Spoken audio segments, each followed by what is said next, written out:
पिता परमेश्वर तेरे नाम की जय जयकार, तेरे नाम का धन्यवाद करते हैं प्रभु। तेरे नाम की उस्तत वड्याई प्रभु। आज के वचन के द्वारा, आज के वचन के वसीला इनके जीवन में तेरी शांति, तेरा आनंद पैदा हो जाए प्रभु यीशु के नाम से, आमीन आमीन। जी, तो मैं आपको ये कह रहा था कि जिस दिन आप नया जन्म पाते हैं या जिस दिन आप यीशु को अपना उद्धारकर्ता स्वीकार करते हैं या जिस दिन आप प्रभु यीशु मसीह पर विश्वास लाते हैं, उसी दिन परमेश्वर की ओर से आपको एक जगह मिलती है और उस जगह का नाम है कलीसिया। सब बोलो क्या नाम है उसका? कलीसिया। बाइबल के अंदर दो चीजों का जिक्र है, नए नेम के अंदर या पुराने नेम के अंदर भी हम देखें तो पुराने नेम के अंदर कहा जाता था इजराइल की प्रजा, प्रजा, मेरी प्रजा, मेरी प्रजा।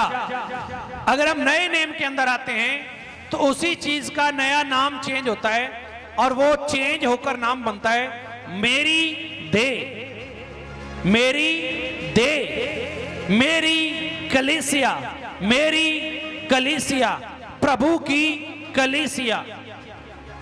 इंग्लिश में अगर आप जाएंगे तो कलीसिया को चर्च कहा जाता है। मेरी बात को ध्यान से सुनो, इंग्लिश में अगर आप पढ़ेंगे तो कलीसिया को चर्च कहा जाता है और पुराने नियम के अंदर इजराइल की प्रजा, मेरी प्रजा, ऐसा जिक्र था नबियों के द्वारा मेरी प्रजा को आजाद करवाया जाए, मिस्र से मेरी प्रजा को छुड़ाया जाए। लेकिन जैसे ही हम नए नियम के अंदर एंटर होते हैं वहां पर जिक्र आता है कलीसिया का। सब बोलो किसका जिक्र आता है? कलीसिया का। और दूसरा जिक्र आता है मसाया अर्थात मसीह, जीसस क्राइस्ट अर्थात यीशु का। और दोनों का इतना गहरा संबंध है कि उस गहरे संबंध को आप सुनेंगे तो आपको याद रहेगा, समझ आएगी कि मुझे आज से कैसे आगे बढ़ना है यीशु मसीह के नाम से। अगर आप लोग चर्च जाने वाले लोग हैं, अगर ऑनलाइन भी आप कलीसिया जाने वाले लोग हैं, तो आप चेक करना जिस दिन आप कलीसिया नहीं जाते, जिस दिन आप कलीसिया नहीं जाते, उस दिन आपको ऐसा लगता है कि मेरा कुछ खत्म हो चुका है, मेरा कुछ खो गया है, मेरा कुछ रह गया है, मैं खाली खाली महसूस कर पा रहा हूं। आपके साथ ऐसा होता होगा जब आप कलीसिया नहीं आते, जब आप चर्च नहीं आते और परमेश्वर ने अपने हुक्मों के अंदर, जैसे ही परमेश्वर ने 10 आज्ञाओं का जिक्र बाइबल में किया, उसी टाइम उसने ये कहा था कि 6 दिन तो अपना कार्य करे और 7वां दिन तो मेरी उपस्थिति में रहे यीशु मसीह के नाम से। यह नियम उसी टाइम परमेश्वर ने बनाया। आज आपको बहुत सारी प्रीचिंग, बहुत सारे प्रचार ऐसे मिल जाएंगे जहां पर ये बोलते हैं कि कलीसिया जाने की जरूरत नहीं है। वहां पर वो कह देते हैं कि तुम परमेश्वर का मंदिर हो और परमेश्वर तुम्हारे अंदर है, अब तुम्हें कलीसिया की जरूरत नहीं है, अब तुम्हें चर्च की जरूरत नहीं है, अब तुम्हें पासवान की जरूरत नहीं है, तुम्हें एक अगुवे की जरूरत नहीं है, एक पास्टर की जरूरत नहीं है। नो डाउट कि हम परमेश्वर का मंदिर बन चुके हैं। अपने हाथ उठाओ और बोलो हम परमेश्वर का मंदिर बन चुके हैं, हम खुद यरूशलेम बन चुके हैं, हम परमेश्वर की देह बन चुके हैं, आमीन। लेकिन उसके बावजूद भी परमेश्वर ने जिक्र किया है मसीह और कलीसिया का। सब मेरे साथ हैं? मसीह और कलीसिया का। और ऐसा रिश्ता शायद ही किसी का होगा जो मसीह और कलीसिया का है। कोई ऐसा शायद ही कोई रिश्ता होगा जो कलीसिया और मसीह के अंदर परमेश्वर ने नियुक्त किया या ठहराया या बनाया। आपको मेरी बात को सुनना बड़ा जरूरी है। जिस दिन आपने नया जन्म पाया, जिस दिन आपने उद्धार को प्राप्त किया, जिस दिन आपने प्रभु यीशु को अपना सर्वशक्तिमान परमेश्वर स्वीकार किया, उसी दिन आपके लिए एक जगह ठहराई जाती है। उस जगह को बोल देते हैं कलीसिया। क्या बोलते हैं जी? सब बोलो ऊंची आवाज ना। क्या बोलते हैं? कलीसिया। चर्च एक ऐसा स्थान जहां पर आप जाएं, जहां पर आप एकत्रित हो, जहां पर आप इकट्ठे हो, जहां पर आप इकट्ठे आराधना करें, जहां पर आप इकट्ठे इबादत करें, जहां पर आप रहें और जहां पर आप आत्मिक ग्रोथ को ग्रहण करें, आप सीखें, आप उन्नति करें। नया जन्म देने के बाद मसीह आपको एक जगह, एक कलीसिया देता है, जहां पर आना एक अनिवार्य काम परमेश्वर की ओर से ठहराया गया, परमेश्वर की ओर से ठहराया गया है। और मैं वचन के माध्यम से आपसे बात करूंगा, मैं वचन के माध्यम से आपसे बात करूंगा। और ऐसा संबंध है कलीसिया का और मसीह का कि आप उनको अलग कभी कर ही नहीं सकते। आप कलीसिया को और मसीह को अलग कर ही नहीं सकते। और जो करने का यत्न करता है, आपको पता वो कहां पर है? आप सबको याद ना होगा वो कहां पर है। जितने भी लोगों ने मसीह की कलीसिया को तोड़ना चाहा या मसीह और कलीसिया के अंदर फूट का काम करने का यत्न किया, आज वो सब के सब जहां जहां चर्चेस को तोड़ा गया, जहां जहां कलीसिया के स्थानों को तोड़ा गया, आपको पता है, आपको याद रखना है, वहीं पर सबसे ज्यादा रिवाइवल आया, वहीं पर सबसे ज्यादा बेदारी आई, वहीं पर ज्यादा लोग और मसीह को जानने वाले हो गए यीशु मसीह के नाम से। वहीं पर ज्यादा लोग और बड़े और कलीसिया मजबूत हुई और लोग आगे बढ़ने लगे जहां जहां कलीसियाओं को तोड़ा गया। क्योंकि कलीसिया और मसीह, कलीसिया और मसीह का ऐसा रिश्ता और संबंध है जिसको कभी भी तोड़ा नहीं जा सकता। आप जानना चाहते हैं वो रिश्ता कौन सा है? हाँ जी, ऑनलाइन आप सब लोग जानना चाहते हैं? अगर आप में से कोई ऐसा बैठा है ऑनलाइन भी कि आप अपने चर्च नहीं जाते जहां पर परमेश्वर ने आपको ठहराया, अगर आप कलीसिया नहीं जाते, आज आपका ये सवाल क्लियर हो जाएगा कि आपको जाना है कि नहीं जाना है। आपको दोनों चीजें क्लियर हो जाएंगी, आपको जाना है कि नहीं जाना। उसके बाद मेरा ये बिलीव है आप जाएंगे और आप आएंगे यीशु मसीह के नाम से। मेरा ये मानना है कि आप आएंगे भी और ऑनलाइन जितने भी हैं अपने स्थानीय कलीसिया में आप जाएंगे भी। हालेलुया। क्योंकि कलीसिया एक ऐसा स्थान परमेश्वर ने ठहराया जो उसने उसके बाद दिया है। नया जन्म पाने के बाद आपको एक अगुवा दिया जाता है, आपको एक स्पिरिचुअल मेंटोर दिया जाता है जिसकी अगुवाई से, जो पवित्र आत्मा की प्रेरणा से चले, मैं उसकी बात कर रहा हूं, जो खुदा के पाक रूह की अगुवाई से चले, मैं उसकी बात कर रहा हूं। वो आपको दिया जाता है और वो आपको उन्नति की तरफ लेके जाता है। आमीन। तो आप जानना चाहते हैं ये कौन सा रिश्ता है? मसीह और कलीसिया का रिश्ता कैसा है? आप लोग अगर सुनना चाहते हैं तो मैं बोलूं, आप लोग अगर सुनना चाहते हैं तो मैं बोलूं, आप लोग अगर सुनना चाहते हैं तो मैं बोलूं। हालेलुया। तो ध्यान से सुने और निकालें इफिसियों की किताब 5 अध्याय और उसकी आप निकालें 23 नंबर आयत को। मैं आपको दिखा रहा हूं कि हमें क्यों नया जन्म पाने के बाद परमेश्वर ने एक जगह मुकर्रर करके दी और उस जगह को बोलते हैं कलीसिया, या उस इकट्ठ या उस ग्रुप या उस समूह को बोलते हैं कलीसिया। तो आपको सुनना जरूरी है, यहां पर आपको जानना है।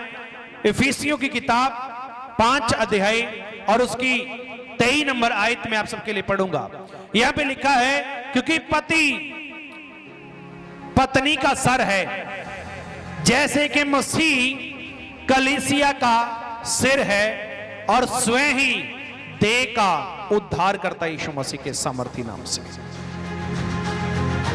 आपको मेरी बात को सुनना जरूरी है, क्योंकि पति पत्नी का सिर है, जैसे कि मसीह कलीसिया का सिर है और स्वयं ही देह का उद्धार करता है।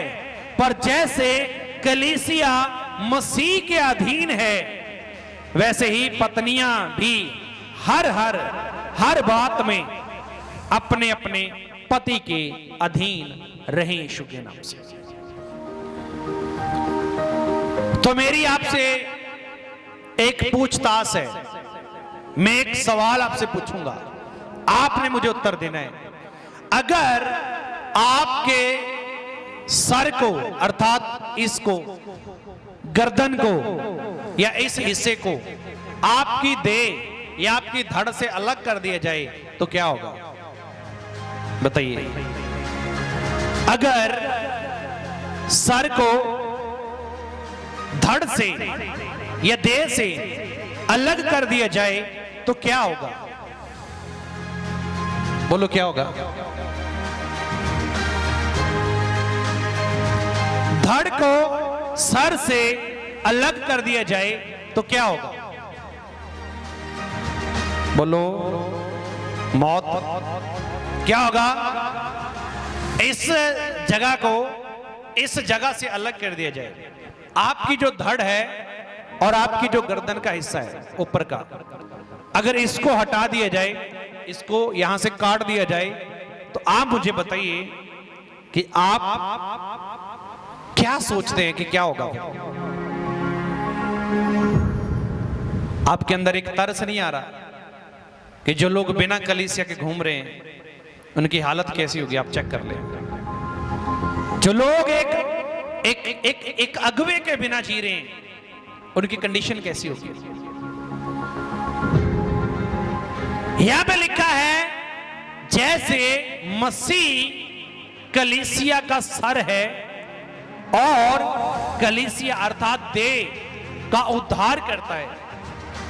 अब आप मुझे बताइए, अगर देह से धड़ को अलग कर दिया जाए, ना तो देह किसी काम की है और ना ही सर किसी काम का है। इतना गहरा रिश्ता है एक चर्च का और प्रभु यीशु का। अब इतना गहरा रिश्ता आपको निभाने से कितना जोर लगाया जाता है कि ये कलीसिया में ना जाएं, ये चर्च में ना जाएं, ये कलीसिया में ना बैठे, ये सत्संग में ना पहुंचे।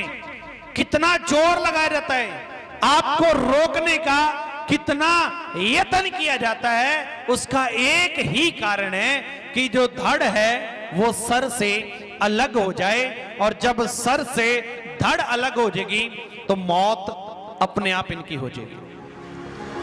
जब ये कलीसिया से अलग हो जाएंगे, इनका फेथ, इनका विश्वास मर जाएगा, और जैसे इनका विश्वास मरेगा, जैसे इनका फेथ मर जाएगा, तो अंधकार ये जानता है कि इनको अपने कब्जे में लेना मेरे लिए बहुत आसान हो जाएगा।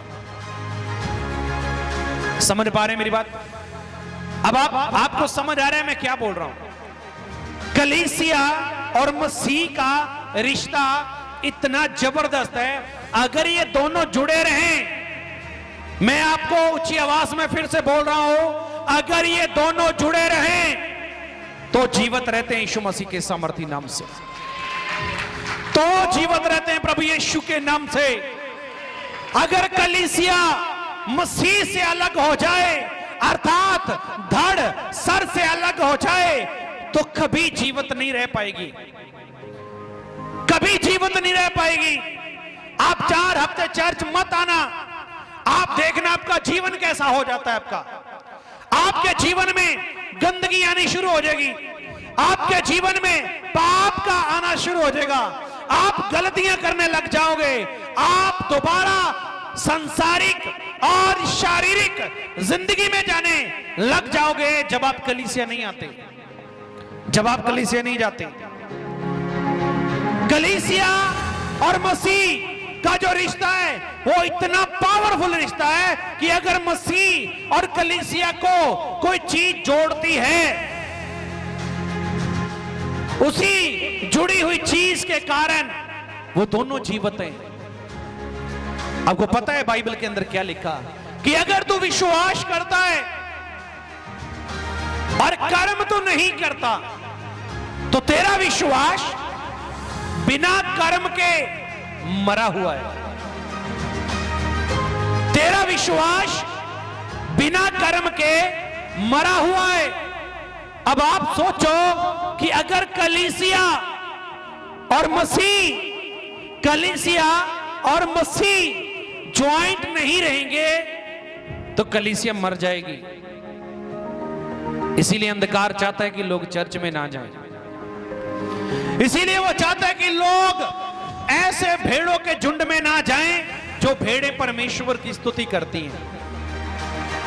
इसीलिए शैतान चाहता है कि आप एक जीवित और आत्मिक चर्च के साथ ना जुड़ें, क्योंकि उसको पता है अगर वे वहां जाएंगे इनकी उन्नति होगी, इनकी ग्रोथ होगी, ये स्पिरिचुअली आगे बढ़ेंगे, ये हर बात में आगे बढ़ेंगे, हर क्षेत्र में आगे बढ़ेंगे। इसीलिए वो रोकता है। और एक कलीसिया और सर अर्थात मसीह और जितने हम सब लोग हैं, यूनिवर्सल कलीसिया, पूरे ब्रह्मांड के लोग जो यीशु पर ईमान करते हैं, मैं सबकी बात कर रहा हूं, सब के सब अगर एक कलीसिया के अंदर नहीं है वो मरने शुरू हो जाते हैं। जैसे बीज डाला गया, लेकिन अगर बीज को मिट्टी के अंदर गीलापन ना मिले, बीज खत्म हो जाता है, उसके अंदर से फसल नहीं आती।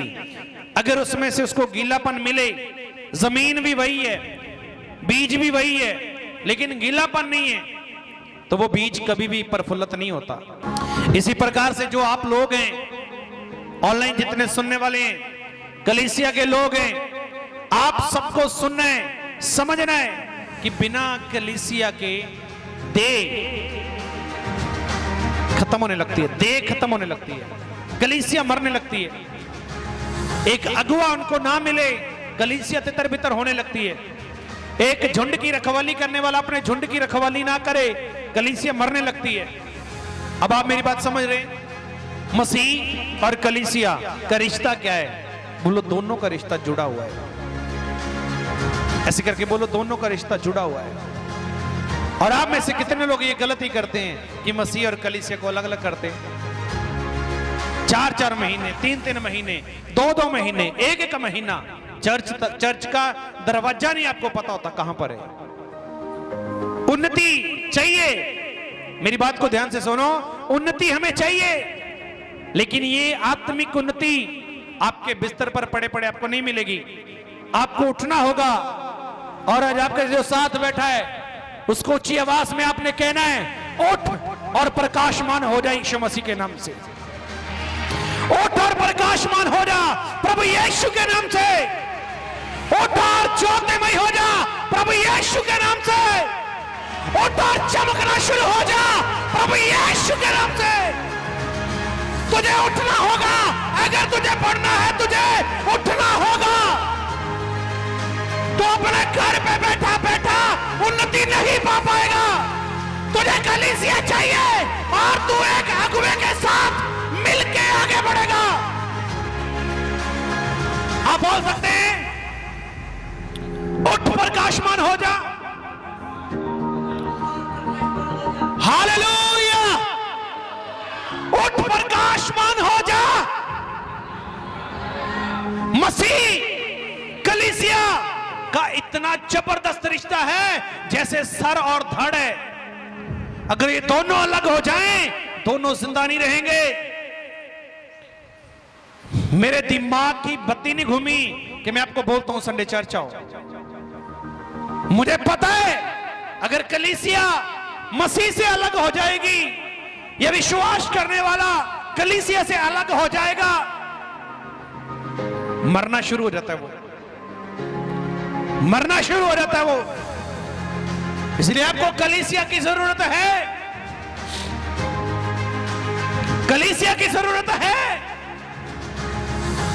आप चेक करना, जब भेड़ें इकट्ठी झुंड में जा रही होती हैं, कुत्ते दूर से भौंकते हैं।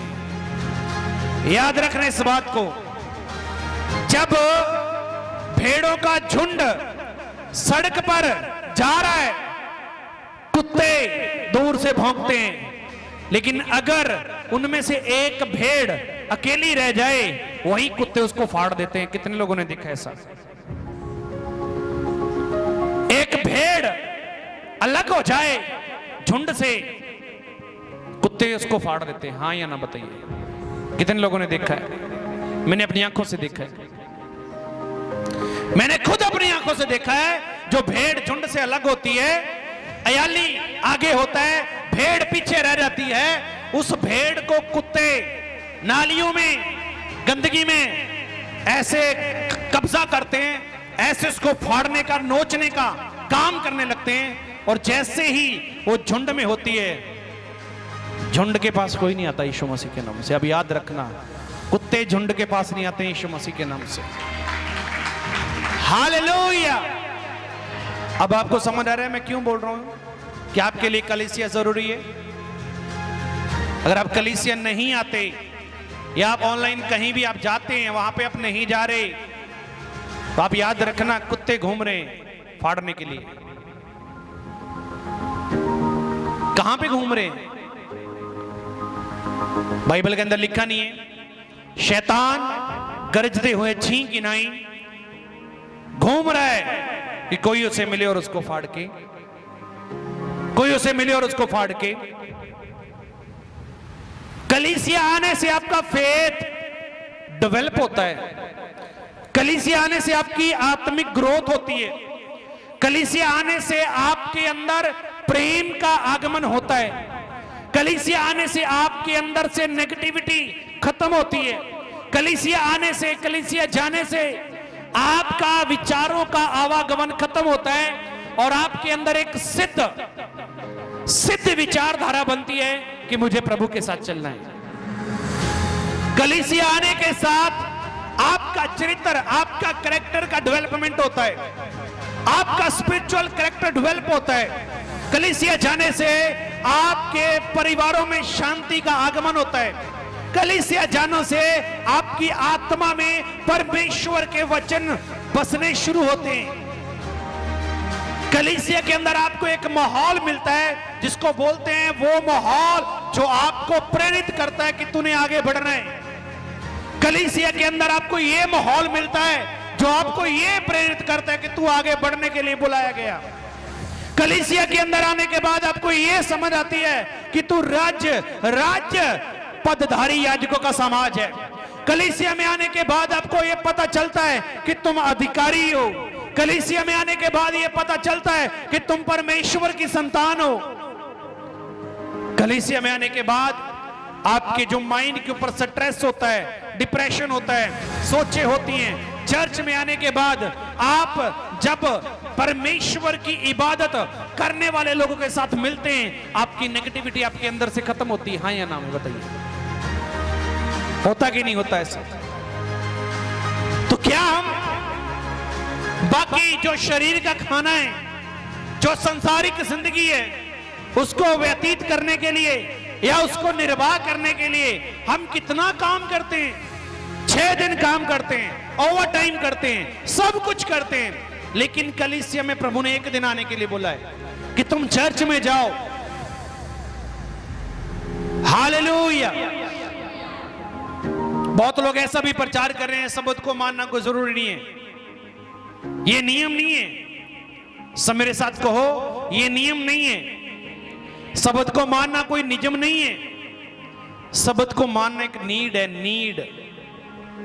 बोलो, ये नियम नहीं है, लेकिन इसको मानना एक नीड है, क्योंकि धड़ सर से जुदा नहीं रह सकती यीशु मसीह के नाम से। हालेलुया। धड़ सर से अलग होकर आगे नहीं बढ़ सकती। मेरी बात को समझ रहे हैं? अगर इसको मैं अलग कर दूं, ये आगे चलेगी, ये वहीं गिर जाएगी।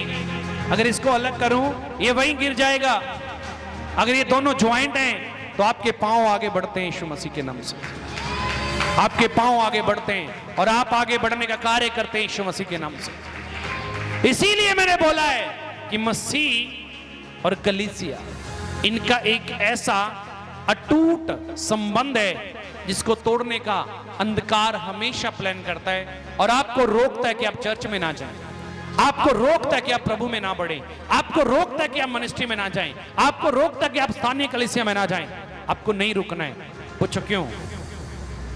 अपने हाथ उठाओ और बोलो क्यों? हमें मरना नहीं है, हमें अनंत जीवन दिया यीशु मसीह ने जीने के लिए यीशु मसीह के नाम से। हमें मरना नहीं है, हमें अनंत जीवन दिया परमेश्वर ने जीवन जीने के लिए और चोखा जीवन जीने के लिए, अद्भुत जीवन जीने के लिए। Hallelujah, hallelujah. इसी की 32 नंबर आयत को देखते हैं। लिखा ही है भेद तो बड़ा है। इसी की 32 नंबर देखो, लिखा ही है भेद तो बड़ा है। यह भेद तो बड़ा है, पर मैं यहां मसीह और कलीसिया के विषय में कहता हूं। यह भेद है जो मैं आपको दे रहा हूं पवित्र आत्मा के अनुसार। यह एक रहस्य है जो आपको पकड़ने। आप कुछ भी करें, कलीसिया मत छोड़ना। आप कुछ भी करें, संडे चर्च मत छोड़ना। आपके हालात कैसे भी हों, चर्च मत छोड़ना। एक भाई मुझे मिला, मेरे हालात ऐसे हैं, मैं चर्च नहीं आ पा रहा। मैंने बोला इसीलिए तो तूने आना है कि तेरे हालात ठीक हो जाएं। आपको नहीं समझ आई मैंने क्या बोला? एक भाई ने मुझे कहा मेरे हालात इतने बदतर हैं कि मेरे पास चर्च आने के लिए किराया नहीं है। मैंने उसको यही बोला, यही हालातों को बदलने के लिए ही तो तूने आना है। अगर तू आएगा तभी तू बदलेगा। अगर तू बैठेगा तभी तेरा परमेश्वर तेरी मेहनत को देखेगा और तेरे मुंह के बात को वो पूरा करेगा। इसीलिए पूरा करेगा। हालेलुया। ये भेद तो बड़ा है। मैं किसके विषय में बोल रहा हूं? मसीह और कलीसिया। कलीसिया कौन है? मसीह कौन है? कलीसिया है धड़। मसीह कौन है? सर।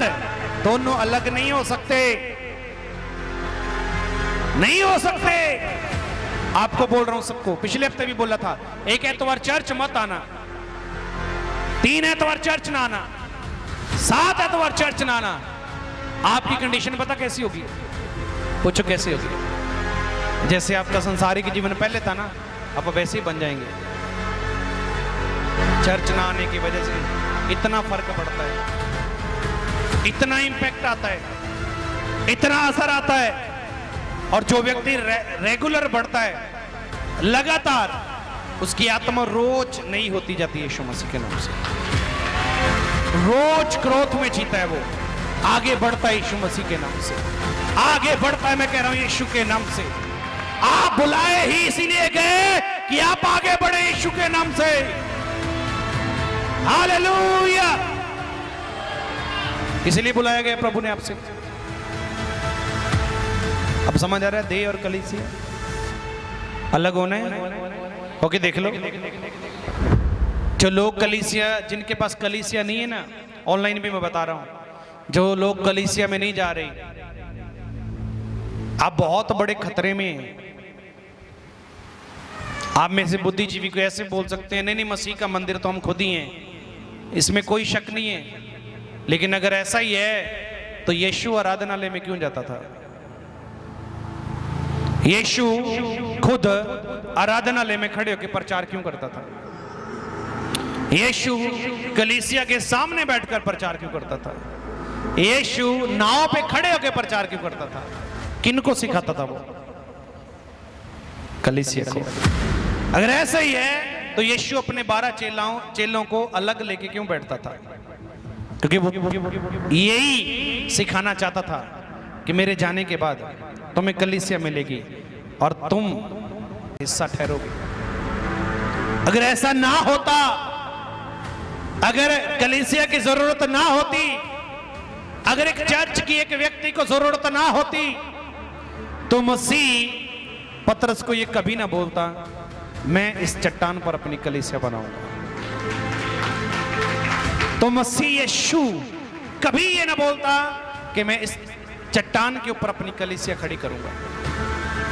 समझ आ रहा है कलीसिया की जरूरत कितनी? आपके अलग अलग मसले हो सकते हैं, अलग अलग विषय हो सकते हैं, अलग अलग मैटर हो सकते हैं, लेकिन इन सब का एक ही उत्तर है कि आप कलीसिया में बने रहें। आपको पता भी नहीं चलेगा कि आपके मैटर कब पूरे हो गए, आपको समझ भी नहीं आएगा। आप जिन विषयों के लिए आप प्रार्थना भी नहीं कर रहे ना, वो विषय भी आपको पूरे होते दिखाई देंगे। आपको पता भी नहीं होगा कि आपकी कमजोरियां कौन सी हैं, लेकिन कलीसिया के अंदर आने के बाद आपको खुद ये पता चल जाएगा, ओके ये तो मेरे भी अंदर थी। ऐसी छुपी और गुप्त बातें आपके सामने पवित्र परमेश्वर का वचन प्रकट कर देगा जब आप कलीसिया में ठहरते हैं, कलीसिया में टिकते हैं, कलीसिया में बने रहते हैं। अब 6 दिन आपने दारू क्यों छोड़ी? आप कलीसिया में आए थे, ये कारण था। कलीसिया के अंदर आने के बाद लोगों का छुटकारा क्यों होता है, सब कुछ क्यों होता है? क्योंकि यहां पर इबादत करने वाले लोग होते हैं यीशु मसीह के नाम से। यहां पर इबादत करने वाले लोग होते हैं यीशु मसीह के नाम से। हालेलुया। और जब तक एक व्यक्ति एक सिद्ध कलीसिया के साथ नहीं जुड़ता, एक जीवित और अच्छे और स्पिरिचुअल चर्च के साथ नहीं जुड़ता, वो कभी भी उन्नति नहीं पाता, कभी भी उन्नति नहीं पाता। एक पासवान का बैकग्राउंड होना बहुत जरूरी है, उसका चर्च होना बहुत जरूरी है, उसके पास कलीसिया का होना जरूरी है। क्योंकि बाइबल में ऐसा लिखा, राजा की महिमा प्रजा की बहुतायत से होती है यीशु मसीह के नाम से। Hallelujah, hallelujah. आपको कितने लोगों को यह कहानी याद है मरकुस 2 अध्याय के अंदर, कि एक ऐसी जगह है जहां पर बहुत भीड़ है, कमरा फुल है, हॉल फुल है, और एक अधरंगी है और उसके 4 दोस्त हैं, और 4 दोस्त देखते हैं कि हम वहां तक नहीं पहुंच सकते। 4 दोस्त क्या सोचते हैं कि हम इस भीड़ में से वहां तक नहीं पहुंच सकते। वो क्या करते हैं, छत के ऊपर चढ़ते हैं, छत के ऊपर जाते हैं और छत को फाड़ कर वो अधरंगी को यीशु के पास पहुंचा देते हैं,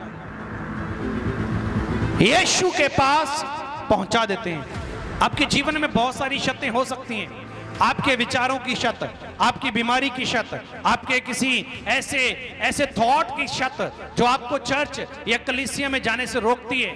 आपको उसको फाड़ कर मसीह के पास जाना होगा यीशु के नाम से। आपको उसको फाड़ कर यीशु के आगे जाना पड़ेगा, मसीह के पास जाना होगा। आपकी चंगाई पक्की है फिर यीशु मसीह के नाम से।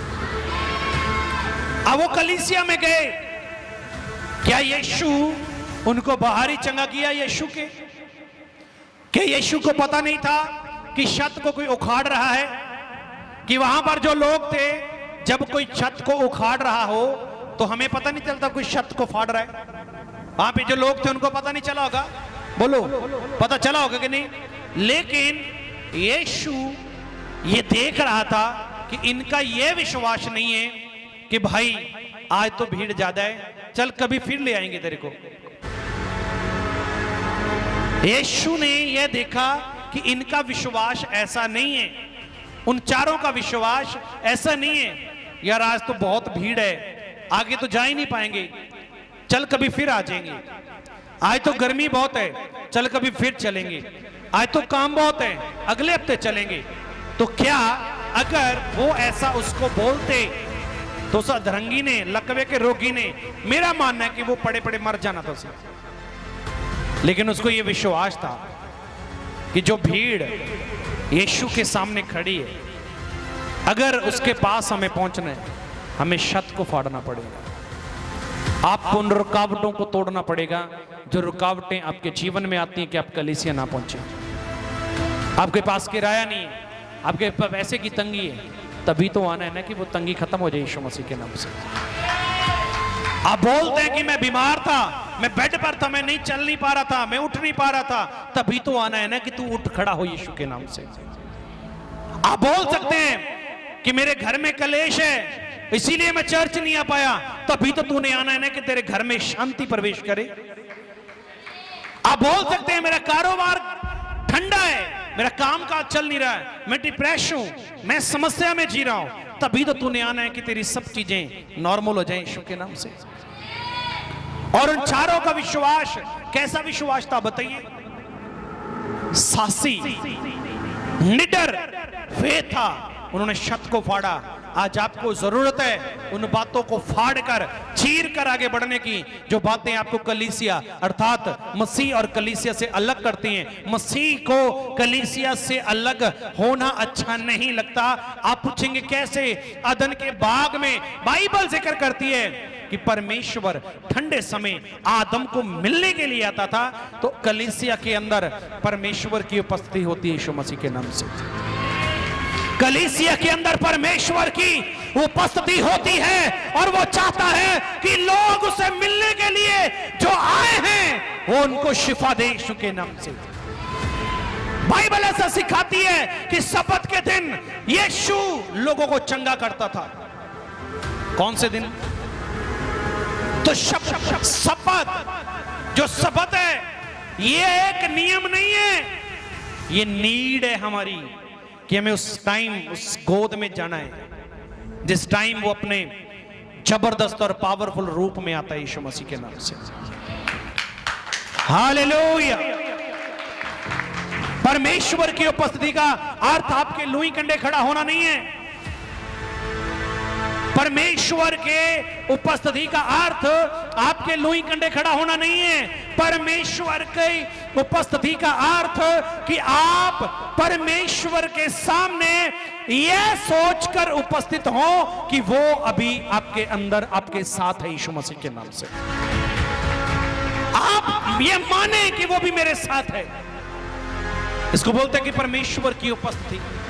परमेश्वर की उपस्थिति का अर्थ उसके आगे उपस्थित होकर उसके सामने जाकर उससे बात करनी यीशु मसीह के नाम से। और कलीसिया आपको अगुवाई करती है। मिनिस्ट्री, सेवकाई, प्रभु के एंजल, परमेश्वर के अगुवे जो खुदा ने ठहराए, वो लोगों को सिखाते हैं कि तुम्हें ग्रो कैसे करना है, बढ़ना कैसे है, आत्मिकता में कैसे जीना है। तो जैसे बिना धड़ के सर किसी काम का नहीं और सर के बिना धड़ किसी काम की नहीं, इसी प्रकार से पति पत्नी के बिना कुछ नहीं है और पत्नी के बिना पति कुछ नहीं है। हाँ या ना? बोलो भाई। जब पत्नी प्रॉब्लम में हो तो पत्नी बहुत अच्छे से सोता है। पत्नी अगर प्रॉब्लम में है तो पति बड़े अच्छे आराम से सो जाता है। अगर पति प्रॉब्लम में है तो पत्नी बहुत एंजॉय करती है, उस दिन नाचने लगती है कि बहुत अच्छा, वो तो बीमार हो गया। क्या करती है? वो उसकी देखरेख करती है कि कहीं इसको ज्यादा ना दिक्कत आए, ये उठ खड़ा हो जाए और जल्दी अपने काम पे जाए। सही इसी प्रकार से परमेश्वर मसीह चाहता है कि कलीसिया डाउन हो। आपको पता है कि वो क्या चाहता है आपसे? परमेश्वर कलीसिया कैसी देखना चाहता है आपको पता है? तो देखो इसी वचन के अंदर इफिसियों 5 उसकी 27 में आप लोग पढ़ें, लिखा और उसे एक ऐसी तेजस्वी कलीसिया बनाकर अपने पास खड़ी करे जिसमें ना कलंक, ना झुरी, ना कोई और ऐसी वस्तु हो, वरन पवित्र और निर्दोष हो यीशु मसीह के सामर्थी नाम से। आपको ऐसे देखना चाहता है कलीसिया को। मसीह कलीसिया को ऐसे देखना चाहता है। और ऐसे आप बनेंगे कब? जब आप कलीसिया में आएंगे। बोलो। झुंड का अर्थ क्या है? समूह, ग्रुप। और आप इस झुंड में आते हैं। आप जिस झुंड में आप जा रहे हैं, मैं वहां की बात कर रहा हूं, उस झुंड में बने रहें। परमेश्वर आपको आशीष देगा आज के वचन के द्वारा, प्रभु यीशु मसीह के सामर्थ्य नाम से। आमीन। तारीफ करेंगे सब जन जोश के साथ। ओ रियामा साकार रे बैशा केंद्रीय नमन नमः से केंद्रीय रबा। Glory glory glory Lord Jesus Christ. ओरिया साकेरे बेबे बेबे बे शांद्रिया नमना नममा ओरिया बाबा बाबा बाबा शाखोरी बेने बेबे ओरी सामंद्री ने में सकेरे बेबे बेबे एक एक चन तेरे आत्मा से भरे खुदावन खुदा एक एक चन तेरे रूह से भरे खुदावन खुदा एक एक चन तेरी कलीसिया का हिस्सा बन जाए मेरे खुदावन खुदा और ये कलीसिया निष्कलंक कलंक रहित निर्दोष होकर तेरे सामने खड़ी हो जाए, तेरे सामने खड़ी हो जाए in Jesus name. Amen. Amen.